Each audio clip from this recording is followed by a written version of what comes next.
महादेवी की प्राण प्रतिष्ठा और उसमें हो गया तांडव। भव्य दुर्गा मंदिर के कार्यक्रम में जो हुआ उसे पूरे शहर ने देखा और जो नहीं देखा उसे हम आपको आज दिखा रहे हैं। नमस्कार, मैं प्रकाश चंद्र और आप देख रहे हैं प्रकाश वाणी। खबर ऐसी है कि इस खबर पर अब तक कुछ भी आर या पार स्पष्ट नजर नहीं आता है। बिना गवाही के खबर लिखी जा नहीं सकती और जब चर्चित नामों से जुड़ा हुआ ये खबर हो तो हर खबर का एक ठोस आधार रखना पड़ता है। आज उसी आधार पर बात करेंगे बेबाक और स्पष्ट। 10 फरवरी दिन शुक्रवार को जहां एक तरफ वैशाली जिले के लालगंज में श्री श्री बड़ी दुर्गा महारानी मंदिर की प्राण प्रतिष्ठा का शोर था, वहीं दूसरी तरफ कार्यक्रम के बीच से एक शोर और सुनाई दे रहा था। क्रोध का, असंतोष का, बगावत का। तीन जगहों पर झड़पें हुई हैं। पत्रकारों तक से मोबाइल छीन लिया गया है। हालांकि वही कुछ लोग शाम तक ये भी कहते हुए नजर आए कि इसकी खबर क्यों नहीं चलाई गई। अब तक किसी भी चैनल पे पत्रकार बिक गए हैं, फलाना ढिमकाना, ये कहना तो आम बात है। लेकिन भाई साहब, ये सवाल आपको उन पत्रकारों से भी पूछना चाहिए था जिनके मोबाइल छीने गए हैं, और उन लोगों से भी पूछना चाहिए था जिन्होंने भीड़ में उस पत्रकारों का मोबाइल छीनने की हिम्मत की है। खबर दब जाती, लेकिन सोशल मीडिया पर वायरल हो रहे कुछ वीडियो ने हड़कंप मचा दिया।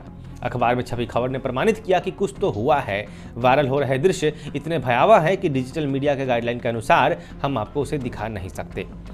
किस आधार पर बात करें तो शुरुआत करने से पहले उस शुरुआत की आधार को ही चर्चा में ले लेते हैं। शुरुआत करते हैं अगली सुबह की हिंदुस्तान अखबार में छपे इस खबर से, जिसमें लिखा था कि सिगरेट पीने को लेकर विवाद में 2 गुटों में मारपीट हुई है। चिमनापुर और अकबरपुर के 2 युवक बुरी तरह से जख्मी हो गए हैं। इस बात को लेकर अकबरपुर और चिमनापुर के दोनों पक्षों में तनाव का माहौल देखा जा रहा है। घायल की स्थिति को देखते हुए उसे पीएमसीएच रेफर कर दिया गया है। ध्यान दीजिएगा, हाजीपुर रेफरल अस्पताल नहीं, सदर अस्पताल नहीं, डायरेक्ट पीएमसीएच। अब आते हैं सोशल मीडिया पर वायरल वीडियो का। तो जिस जगह का ये वीडियो है वह लालगंज के तिनपुरवा चौक के आसपास का है। कहा जा रहा है कि यह प्रतिक्रिया थी। मामला एक दिन पहले रात को भी बिगड़ गया था, जब दुर्गा जागरण कार्यक्रम के दौरान भारी बवाल हुआ था और एक युवक को मारा गया था।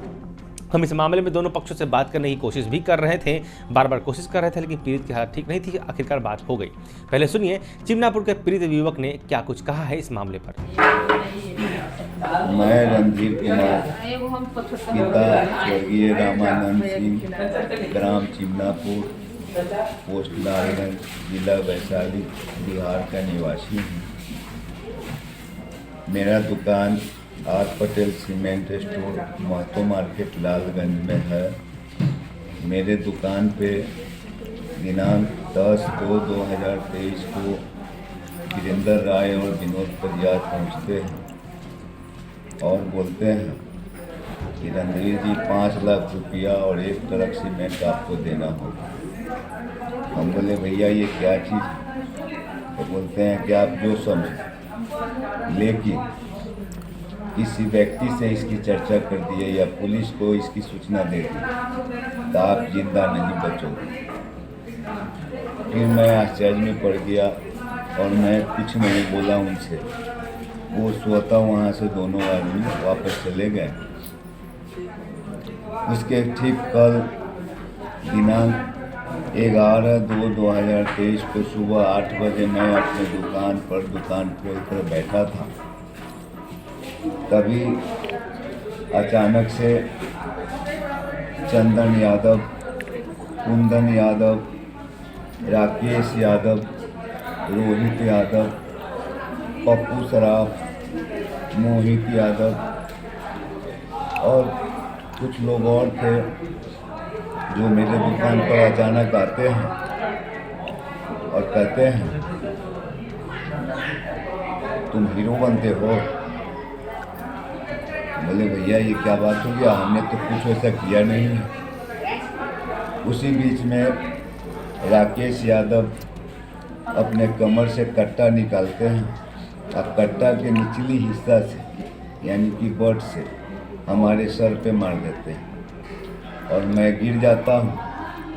उसी क्रम में मैं अपने दुकान का सीमेंट मंगाने के लिए पैसा तकरीबन 3 लाख रुपया रखा था और 3 लाख वहाँ से ले लेते हैं। और उसके बाद जो है सारे के सारे लोग, कोई लात, कोई गुस्सा, कोई फैट, कोई मुक्का, कोई हॉकी स्टिक, कोई डंडा से मारना शुरू कर देते हैं।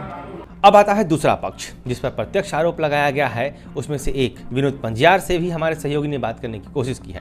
उन्होंने इन आरोपों पर सीसीटीवी कैमरों और अपनी छवि का हवाला देते हुए कहा है कि सब दूध का दूध और पानी का पानी कर दूंगा। अब बात यह है कि बात क्या है, तो बात यही है कि बात यह अभी तक कुछ भी स्पष्ट नहीं है। आरोप में कितना दम है, क्या दूध है और क्या पानी है, ये तो जांच का विषय है, उसके बाद ही पता चलेगा। लेकिन एक बात की चर्चा हर जगह हर चौक चौराहे पर हो रही है कि बतौर आयोजनकर्ता मंच से भड़काऊ संवाद नहीं करने चाहिए थे, वो भी तब जब कंधे पर आयोजन को सफल बनाने की जिम्मेदारी हो।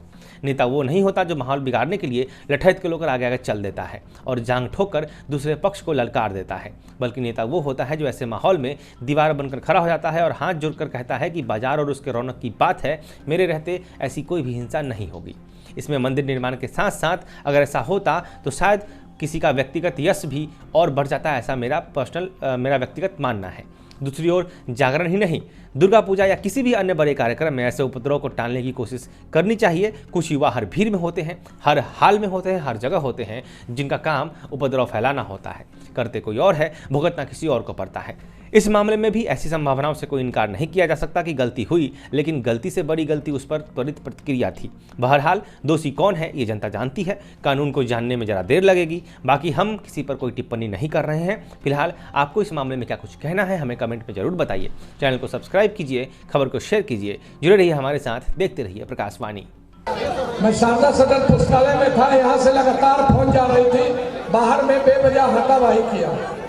यदि कोई गलत मंशा पाल के आए हो तो बाहर निकल जाओ, एकदम समझा के कह रहे हैं भाई हो। यदि आपको प्रोग्राम ठीक नहीं लग रहा है तो जगह बना लीजिए, चले जाइए, माता बहन को जगह दे दीजिए, आराम से देखने दीजिए। एंजॉय का मतलब ही नहीं है कि इस तरह करे कि इधर से सारा लोग उधर गिर जाए, पता चले आपसे में खुशा खुशी कर रहे हैं, समझा रहे हैं, गलती करना चाहते हैं।